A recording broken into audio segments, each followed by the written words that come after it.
राम राम जी। सब ने सब बढ़िया होंगे और बढ़िया ही होने चाहिए। तो दो भाई चैनल में आप सभी का फिर से स्वागत है। तो आज गीता का 5वां अध्याय मन। तो मन के बारे में पढ़ेंगे। तभी कमेंट करके ज़रूर बताना आपने कैसी लगे हैं। देखो, आप तो जो प्यार मिला है उसका बड़ा बड़ा धन्यवाद है। आशा करूँ हूँ कि आगे भी इस प्यार को बनाए रखें और ऐसे ही अपने पूरे अध्याय सुने और कमेंट करके ज़रूर बताओ कि भी कैसा लगा और आगे क्या सुनना चाहते हो उसके बारे में ला सको। तो बिना देरी किए हुए चलो चलते हैं। आज गीता का 5वां अध्याय है मन। मन के बारे में गीता क्या कहती है। गीता मन के रोगों की चिकित्सा ग्रंथ है। अर्जुन की चिंता, परेशानी और मानसिक समस्या थी। भगवान श्री कृष्ण कुशल चिकित्सक थे। उन्होंने अर्जुन के मूल रोग को समझा। युद्ध भूमि में अज्ञान, मोह और चिंता में डूबे अर्जुन को हिम्मत, सहारा और धैर्य देकर कार्यबोध का ज्ञान करवाया, उसके कर्मों का बोध करवाया। श्री कृष्ण ने अर्जुन को ज्ञान, विचार एवं तत्काल तत्व ज्ञान के द्वारा ऊंचा उठाया और एक निराश, हताश व्यक्ति से कर्मवीर योद्धा बना दिया। गीता ने मानसिक रोगों की समस्याओं और मनोवैज्ञानिक, व्यवहारिक, बौद्धिक एवं उपयोगी समाधान दिया है। ऐसे विचार व समाधान अन्यथा दुर्लभ हैं। गीता इस सृष्टि से संसार में अनूठा ग्रंथ है। मन बंधुओं और मुक्ति का कारण है। मन मित्र भी है और मन शत्रु भी है। मन ही आदमी को नीचे गिराता है, मन ही ऊपर उठाता है। मन के हारने से हार है और मन के जीतने से जीत है। मन बूढ़ा तो तन बूढ़ा, मन रोगी तो तन भी बीमार हो जाता है। यदि मन शांत नहीं है तो कोई भी चीज़ हमें अच्छी नहीं लगती। गीता में मन के बारे में बहुत विस्तार और गहराई तथा व्यवहारिक दृष्टि से विचार किया गया है। शरीर के रोगों का इलाज दुनिया के डॉक्टर, अस्पतालों द्वारा मिल जाता है, मगर मन की समस्याओं, उलझनों, अशांति, तनाव, दबाव, चिंता, असंतोष आदि बीमारियों का इलाज कहीं भी विश्व में नहीं मिलेगा। किसी भी डॉक्टर, अस्पताल और किसी चिकित्सा के पास नहीं है। मन के रोग बड़े भयंकर, विचित्र एवं असाध्य हैं। कई रोगों की जड़ें शरीर से न होकर मन से होती हैं। आज समूचा मानव समाज आंतरिक इच्छाओं, तनाव, टेंशन, असंतोष, चिंता, अशांति तथा मानसिक रोगों से पीड़ित है। जैसे जैसे भौतिक और वैज्ञानिक उन्नति के द्वारा सुख, भोग और विलास की चीज़ों व सुख सुविधाएं बढ़ रही हैं, उसी तरह मानसिक रोग भी बड़ी तेजी से बढ़ और फैल रहे हैं। तन की भूख घटती जा रही है और मन की भूख बढ़ती जा रही है। मन की लालसाओं और वासनाओं के कारण सभी परेशान और दुखी हो रहे हैं। जितना धन, दौलत, सामान, चीजें, सुख, साधन आदि बढ़ते जा रहे हैं, मन उतना ही उनकी ओर आगे आगे भागता जा रहा है। कोई इसे समझा और ठहरा नहीं सका। इस और की चाह में रोग ने आदमी के सुख, चैन, आराम, स्वास्थ्य, परिवार की शांति और आंतरिक अंदर की आत्मा आदि सब छीनकर उसे मशीन की तरह भटका रहा है। न दिन को चैन है, न रात को नींद है। मन और शमशान भूमि कभी तृप्त व शांत नहीं होते। इनकी आग सदा प्रज्वलित होती रहती है। तो गीता में कहा गया है, चंचल और हठी मन जहाँ जहाँ जाता और भटकता है, वहाँ वहाँ से हटाकर समझाकर अपनी बुद्धि व आत्मा के वश में करने से मन ठहरता है। जब मन की दिशा बदलती है तब मन धीरे धीरे बाहर से अंदर की ओर आने लगता है। मन का स्वभाव चंचल है, वह एक पल भी नहीं ठहर सकता और कुछ ना कुछ करता रहता है, खाली नहीं रहता। यदि अच्छी जगह नहीं लगेगा तो बुरी जगह चलेगा। यह जानते हुए सोते हुए भी विचारों, कल्पनाओं, सपनों, कामों आदि में लगा रहता है। मन को हाथी भी कहा गया है। जैसे हाथी को हम नहीं बांध सकते, उस पर निरंतर नहीं कर सकते, उसी तरह मन को भी बांधना बहुत ही कठिन है।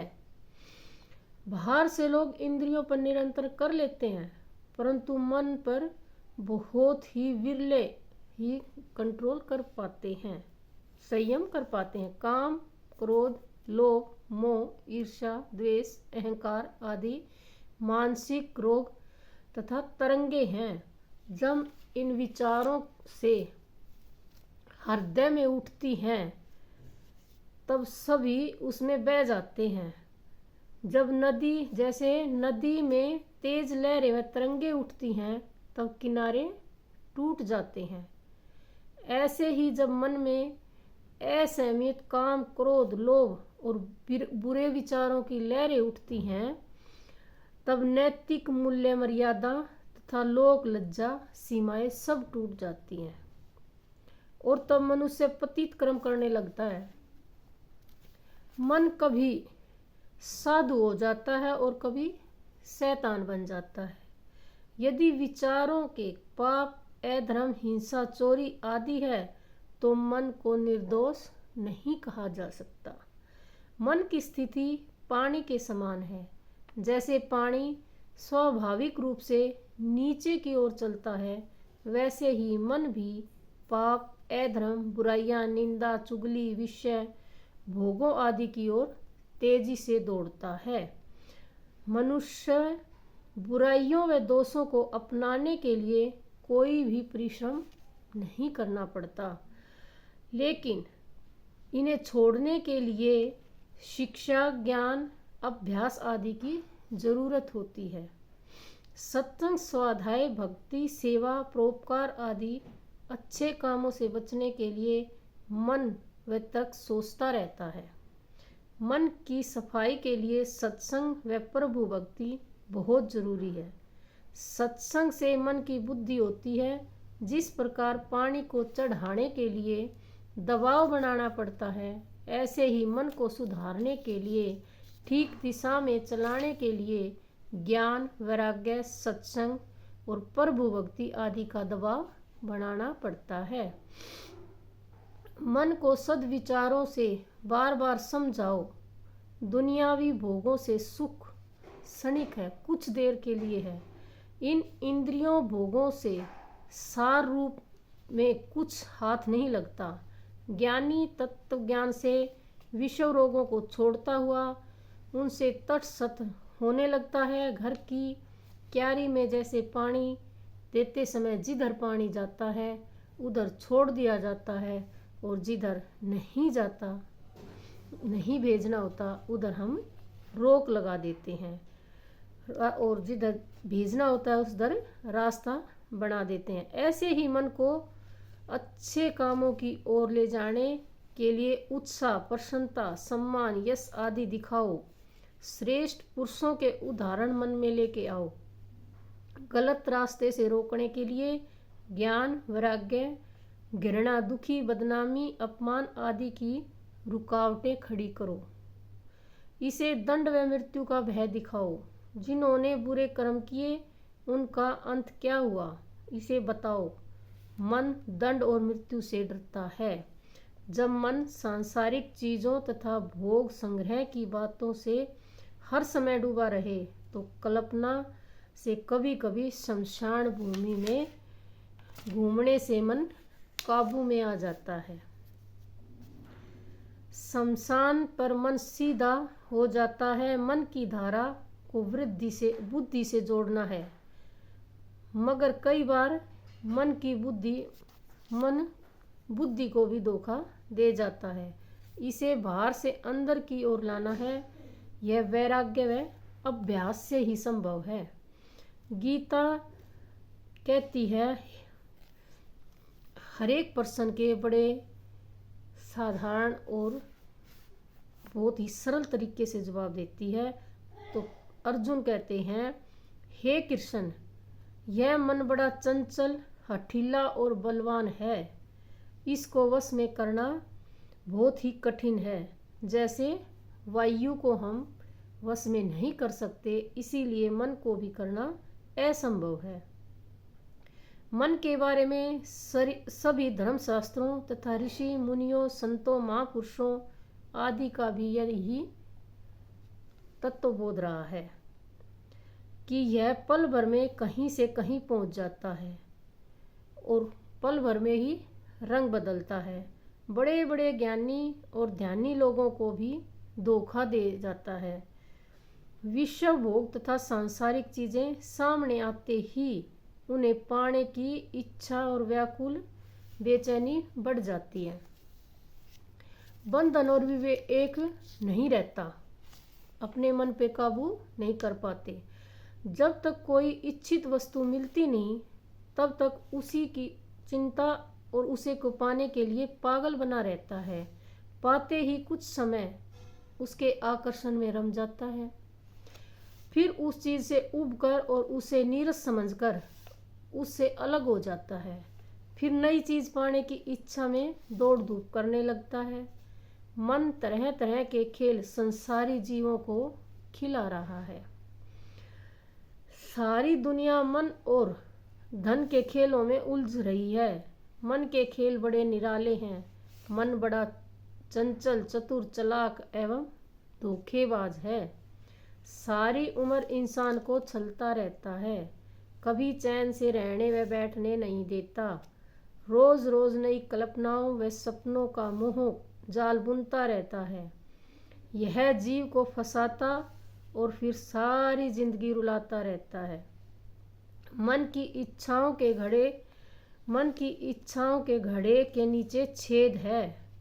ऊपर से जितना भरते जाओगे, छेद जैसे घड़े में होता है उस तरह वो कभी नहीं भरता।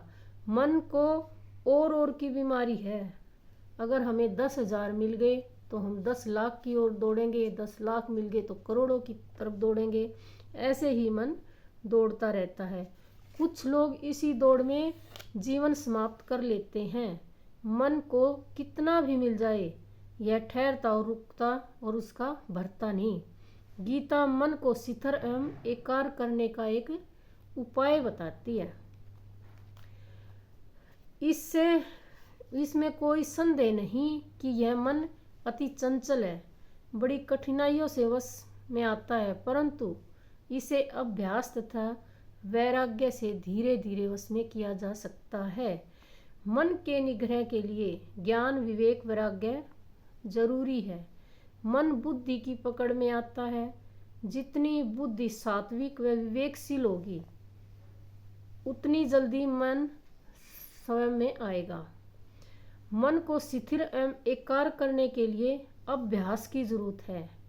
अभ्यास से अनाड़ी व्यक्ति कुशल कारीगरी व सिद्ध योगी भी बन सकता है। अभ्यास से जड़मित व्यक्ति भी विद्वान हो जाता है। अभ्यास में बड़ी शक्ति है। मन को किसी महान उद्देश्य में शिथिल करने के लिए बार बार किए गए प्रयत्न व पुरुषार्थ का नाम अभ्यास है। जिस भी काम को हम करेंगे उसे बार बार हम प्रयत्न करेंगे, उसको ही अभ्यास कहते हैं। जब मन इधर उधर अपने मूल लक्ष्य से हटने लगे और व्यर्थ की सोच से परेशान हो रहा हो, तो जहाँ जहाँ मन भटक रहा हो वहाँ से ज्ञान, विचार, विवेक एवं वैराग्य द्वारा इसे हटाकर अपने मूल ध्येय की ओर बार बार लगाते रहना चाहिए। अभ्यास करना चाहिए। अभ्यास को निरंतर बिना नागा करते रहते मन एकाग्र व अभ्यासी बन जाता है। यदि मन न भी लगे तो तन को जरूर लगाना चाहिए। धीरे धीरे मन भी लगने लगेगा और उसको आनंद आने लगेगा। संकल्प से मन शक्तिवान हो जाता है। जब गाय रस्सी तोड़कर बार बार भागती है तो उसे पकड़कर खूंटे पर बांध दिया जाता है। ऐसे ही मन को वैराग्य व अभ्यास से किसी लक्ष्य पर स्थिर एवं एकाग्र किया जाता है। मन के अनेक दोष हैं मगर विशेषता भी है कि इसे जिधर लगाओगे उधर ही लगेगा। यह रास रग व विश्व भोगों से भी रमता है, परंतु कभी कभी सात्विक एवं निर्मल होता है। तब सत्संग, भक्ति, पूजा, प्रार्थना, कीर्तन और सेवा आदि में भी सुख और आनंद महसूस करता है। मन को सुधारने के लिए लगातार अभ्यास, नियम, संयम, सोच विचार आदि की आवश्यकता है। मन की सबसे बड़ी शक्ति विचार है। मन को शांत तथा एकाग्र करने के लिए सबसे बड़ा साधन उत्तम विचार है। मनुष्य का पतन सबसे पहले बुरे विचारों से होता है। दुष्ट विचारों से ही इंसान पाप, अधर्म, बुराइयों तथा पतन की ओर बढ़ने लगता है।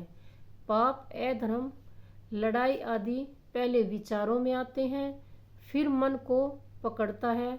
यदि मन में पाप व बुराई रह गई तो वह अवसर पाकर अपराध बन जाती है। गीता कहती है, मन में बुरे विचार एवं भाव आते ही ज्ञान के बल से उन्हें तुरंत निकाल दो। अपनी सोच तथा विचारों को श्रेष्ठ, पवित्र एवं उन्नत बनाओ। संसार में विचारों का ही खेल है। मनुष्य अपना स्वर्ग और नरक विचारों से ही बनाता है। विचार परिवर्तन से मन सुधरता व संभल कर ठीक रास्ते पर आ जाता है। मन को ठीक रास्ते पर लाने के लिए बड़ी संघर्ष करना पड़ता है। गीता कहती है, ज्ञानी व्यक्ति मन को संभालकर सुमार्ग पर ले जाता है, परंतु अज्ञानी मनुष्य मन के पीछे अपने को बर्बाद कर देता है। आज मन की चंचलता और अतृप्तता तेजी से बढ़ रही है। इससे अनेक समस्याएं तथा रोग बढ़ रहे हैं। जो मन पर सवार हो जाता है वह ही महापुरुष बन जाता है।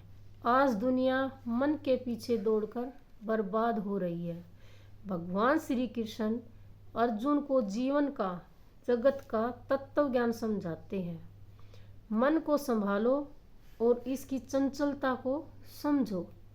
मनुष्य तन से बूढ़ा हो जाता है, परंतु मन से बूढ़ा कभी नहीं होता। मन का पेट कभी नहीं भरता। मन को जितना देते जाते हैं उतना ही मांगता जाता है। मन तो एक बंदर के समान है। जैसे बंदर एक डाल से दूसरी डाल पर उछलता कूदता रहता है, कहीं एक जगह नहीं बैठता, ऐसे ही मन भी कभी इधर कभी उधर दौड़ता ही रहता है, कभी ठहरता नहीं है।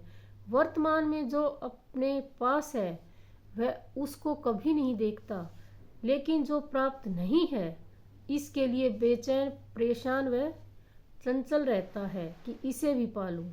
मन इच्छाओं के कारण निरंतर चंचल व गतिशील रहता है।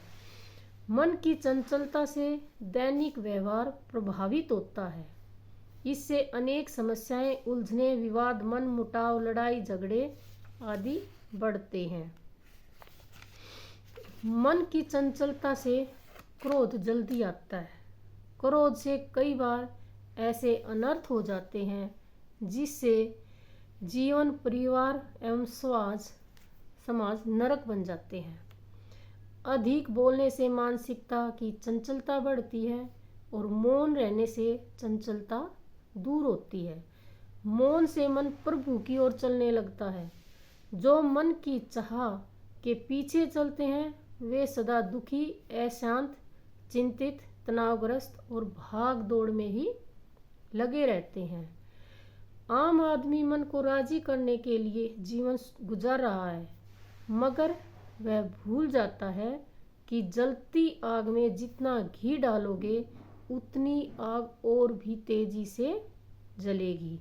ऐसे ही इच्छाओं तथा रोगों से मन की भूख प्यास और बढ़ती जाएगी और यह अशांत व चंचल होता जाएगा। मन को ज्ञान पूर्वक त्याग से शांत करो। गीता कहती है, मन बहुत खाता है, इसका भोजन विचार है। यदि इसे सुविचारों, सत्संगी तथा अच्छे कर्मों में न लगाया तो यह खाली रहकर शैतान का काम करता है। कहते हैं ना, खाली दिमाग शैतान का घर। इसलिए ज्ञानी व्यक्ति मन को स्वाध्याय, सत्संग, साधना, प्रभु भक्ति, आत्मचिंतन, सेवा, परोपकार आदि के कार्यों में लगाए रहते हैं। सांसारिक चीज़ों का और बातों का चिंतन करने वाले व्यक्ति का मन स्वाध्याय, सत्संग, प्रभु भक्ति और सेवा कार्यों में कभी नहीं लगता। आज दुनिया तन को संवारने, सजाने में और सुंदर दिखाने में लगी हुई है। गीता कहती है, तन के साथ साथ मन को भी सुंदर करो, सुविचारों से पवित्र व शुद्ध करो। मन की पवित्रता ही सबसे बड़ा तीर्थ है। मन पर सत्संग की रंगत कभी कभी चढ़ती है।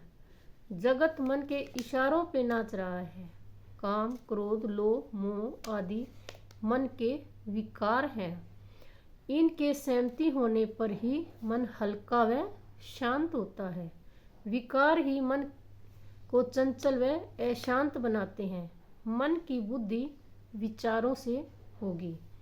गीता विचार प्रधान ग्रंथ है, जो विचार देकर कल्याण का पथ दिखा रहा है, रास्ता दिखा रहा है।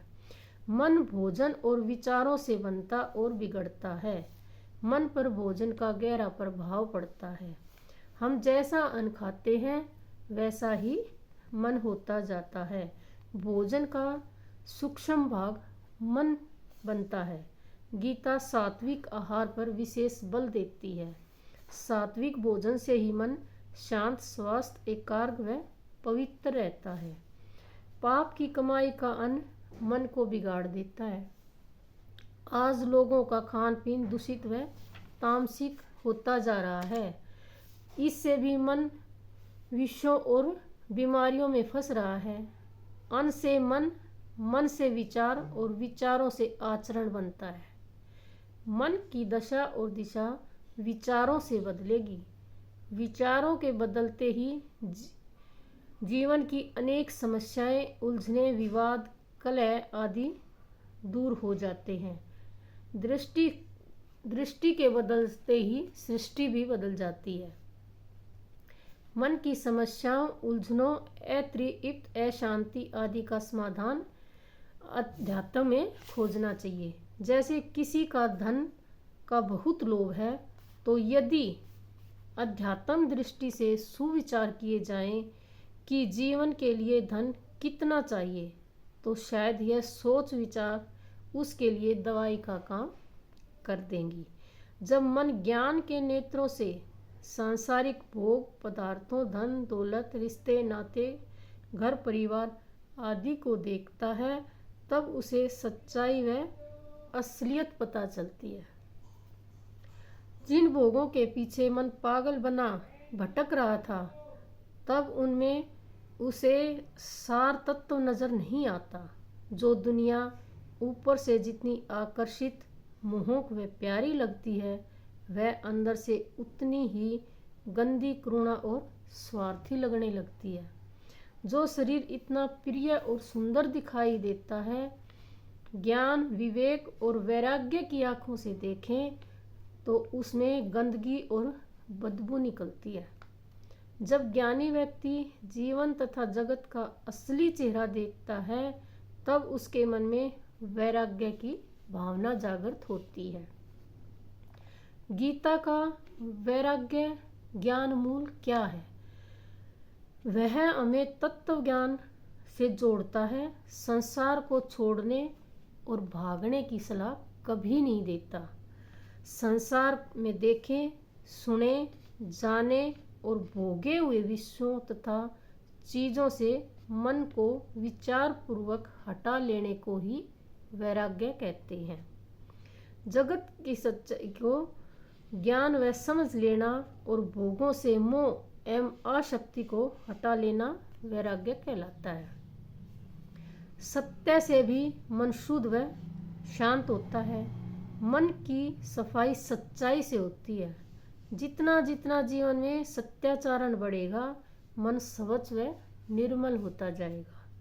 हमारे जीवनों में सत्याचरण छूटता जा रहा है। जितना हम सत्य से दूर होंगे, उतने अशांत, बेचैन, परेशान, चिंतित और दुखी होंगे।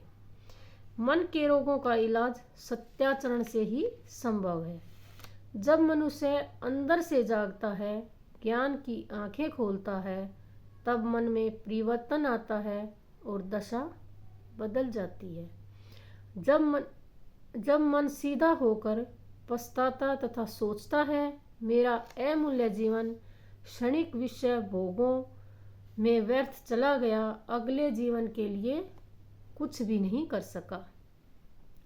जितना मन बाहर की चकाचौंध इच्छाओं, वासनाओं, भाग दौड़, भोग संग्रह आदि से तटस्थल होता जाएगा, उतना ही वह स्थिर, शांत और एकाग्र होकर सद्बुद्धि के अधीन होता जाएगा। मन जितने प्रतिशत प्रभु सत्संग व आत्मचिंतन में लगेगा, उतने प्रतिशत ही दुनिया से हटता जाएगा। यदि मन 10% भगवान की ओर लगा, तो समझो 10% संसार की ओर से छूट गया, हट गया। मन एक समय में एक ही काम करता है। हमें मन को कुमार्ग से हटाकर सुमार्ग की ओर ले जाना चाहिए। बुरे कर्मों से हटाकर अच्छे कर्मों की ओर ले जाना चाहिए। गीता मन के रोगों, उनके कारणों और उनके समाधान का मनोवैज्ञानिक व व्यवहारिक चिंता दृष्टि देती है। मन के बारे में ऐसा उपयोग चिंता बहुत ही मुश्किल है। तो गीता में ये सब मन के ऊपर जो बातें कही हैं कि मन हमारा क्या क्या करता है और कैसे इसको संयम कर सकते हैं। तो आज का अध्याय मन, तो आज बस इतना ही। सभी को नमस्कार। कल हम बुद्धि के ऊपर बात करेंगे। तो कल फिर मिलते हैं। तब तक के लिए सभी खुश रहें।